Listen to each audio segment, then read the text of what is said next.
semakin besar fixed cost lo ya, semakin susah buat lo pengen bergerak. Dan fakta pahitnya, sistem itu paling suka sama yang namanya itu kelas menengah.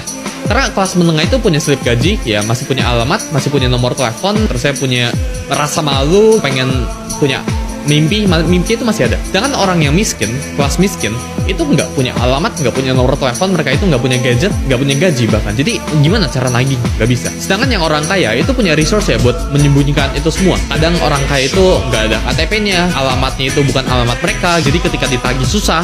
Nomor teleponnya itu kadang bukan nomor telepon mereka, tapi nomor telepon orang luar negeri. Slip gaji mereka itu dimain-mainin. Misal kalau kalian tahu, beberapa perusahaan itu CEO-nya itu sengaja cuma dibayar $1. Biar apa? Biar tax-nya yang mereka terima itu nggak besar. Orang kaya itu punya struktur dan punya resource-nya buat tanda kutip ngebeli hukum, tanda kutip. Jeff Bezos itu bayar $1.000 setiap bulannya buat tanda kutip ngebeli hukum. Dia punya grace ya tinggi banget ya sampai ngelewatin aturannya. Tapi karena Bezos ini orang kaya, dia tinggal bayar aja fine-nya. Dia tinggal bayar aja ya pemerintah biar ya sesuai aturannya. Orang miskin itu nggak bisa di-abuse karena orang miskin itu nggak bisa diperas apa-apa. Sedangkan orang yang menengah ya itu bisa di-abuse.